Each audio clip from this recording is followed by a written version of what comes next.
മത്തായി എഴുതിയ സുവിശേഷം 6-ാം അധ്യായം 32-ാമത്തെ വചനം. സ്വർഗസ്ഥനായ നിങ്ങളുടെ പിതാവ് ഇതൊക്കെയും നിങ്ങൾക്ക് ആവശ്യമെന്ന് അറിയുന്നുവല്ലോ. നമ്മുടെ ആവശ്യങ്ങൾ അറിയുന്ന നമ്മുടെ ദൈവം. യേശുക്രിസ്തുവിൻ്റെ ഗിരിപ്രഭാഷണത്തിനകത്ത് യേശുക്രിസ്തു പറഞ്ഞൊരു കാര്യമാണ് ഈ വചനത്തിനകത്ത് മറഞ്ഞിരിക്കുന്നത്. അതിൻ്റെ മുകളിലത്തെ വാക്യം മുതൽ നമ്മൾക്ക് ഒന്ന് ധ്യാനിക്കാം. 31-ാമത്തെ വാക്യം. ആകയാൽ നാം എന്തു തിന്നും, എന്തു കുടിക്കും, എന്തുടുക്കും എന്നിങ്ങനെ നിങ്ങൾ വിചാരപ്പെടരുത്. കർത്താവിൻ്റെ മലമുകളിലെ പ്രസംഗത്തിൽ യേശു പറയുക, നിങ്ങൾ ഒന്നിനെ കുറിച്ചും വിചാരപ്പെടരുത്. പ്രത്യേകിച്ച് ഓരോന്നോരോന്നെടുത്തു പറഞ്ഞു. സ്തോത്രം. എന്തു തിന്നും, എന്തു കുടിക്കും, എന്തുടുക്കും, സ്തോത്രം, എന്നിങ്ങനെ നിങ്ങൾ വിചാരപ്പെടരുത്. ഈ വകയൊക്കെയും ജാതികൾ അന്വേഷിക്കും. സ്തോത്രം. ഹല്ലേലൂയ. സ്വർഗസ്ഥനായ നിങ്ങളുടെ പിതാവോ ഇതൊക്കെയും നിങ്ങൾക്ക് ആവശ്യമെന്ന് അറിയുന്നുവല്ലോ. ദൈവത്തിന് സ്തോത്രം. ഹല്ലേലൂയ. അപ്പം ദൈവത്തെ സേവിക്കുന്ന ഓരോ ദൈവമക്കളോടും പറയാം, നിന്റെ ചെറിയ ആവശ്യം തൊട്ട് വലിയ ആവശ്യം വരെ എൻ്റെ ദൈവം അറിയുന്നുണ്ട്.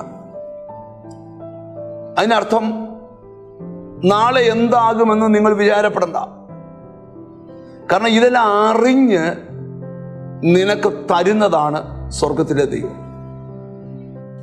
ഈ മെസ്സേജ് കേട്ടുകൊണ്ടിരിക്കുമ്പോൾ പലവിധ വിചാരങ്ങളാൽ മനസ്സ് കലങ്ങിയിരിക്കുന്നവരുണ്ടെങ്കിൽ നിങ്ങളുടെ അടുക്കൽ വന്ന് ദൈവം സംസാരിക്കുക.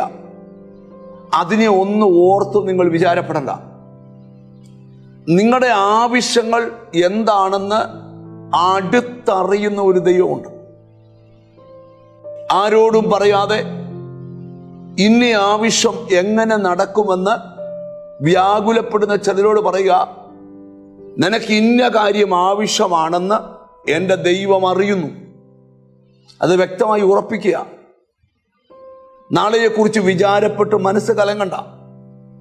എന്താകുമെന്ന് വിചാരപ്പെടണ്ട. കാരണം അതെല്ലാം നിനക്ക് ആവശ്യമെന്ന് ദൈവം അറിയുന്നു. ദൈവത്തിൽ ഉറപ്പോടെ വിശ്വസിക്കുന്നതിന് ദൈവം അതിൽ എക്കാലവും പറയണം, എൻ്റെ ചെറുതും വലുതുമായ എല്ലാ ആവശ്യങ്ങളും ദൈവം അറിയുന്നുണ്ട്. അതറിഞ്ഞ് ദൈവം എനിക്ക് വേണ്ടി പ്രവർത്തിക്കും. നമ്മുടെ ദൈവം എത്ര നല്ല ദൈവമാണ്. നിന്നോട് അടുത്തിരുന്ന് നിന്റെ ആവശ്യങ്ങൾ അറിഞ്ഞ് നിനക്ക് വേണ്ടി പ്രവർത്തിക്കും. ആ ദൈവത്തോട് നമുക്കൊന്ന് പ്രാർത്ഥിക്കാം. ഞങ്ങളുടെ കർത്താവേ, സ്വർഗസ്ഥനായ പിതാവേ, പലതരത്തിലുള്ള വിചാരങ്ങൾ ഞങ്ങളെ കീഴടക്കാൻ നോക്കുമ്പോൾ അങ്ങ് ഞങ്ങളോട് പറഞ്ഞല്ലോ, ഞങ്ങളുടെ ആവശ്യം അറിഞ്ഞ് ഞങ്ങൾക്ക് വേണ്ടി പ്രവർത്തിക്കാം. എന്നോട് ചേർന്ന് പ്രാർത്ഥിക്കുന്ന മക്കളുടെ ആവശ്യം അറിഞ്ഞ് അവർക്ക് വേണ്ടി ദിവസങ്ങളിൽ പ്രവർത്തിക്കണം. നിന്റെ നാമം ചൊല്ലി പിതാവിൻ്റെയും പുത്രൻ്റെയും പരിശുദ്ധാത്മാവിൻ്റെ നാമത്തിൽ ഈ ജനത്തെ അനുഗ്രഹിച്ച് പ്രാർത്ഥിക്കുന്നു. അവർ അനുഗ്രഹിക്കപ്പെടട്ടെ യേശു ക്രിസ്തുവിൻ നാമത്തിൽ തന്നെ. ഈ ദിവസങ്ങളിൽ നിന്റെ ആവശ്യം അറിഞ്ഞ് നിനക്ക് വേണ്ടി ദൈവം പ്രവർത്തിക്കും. God bless you.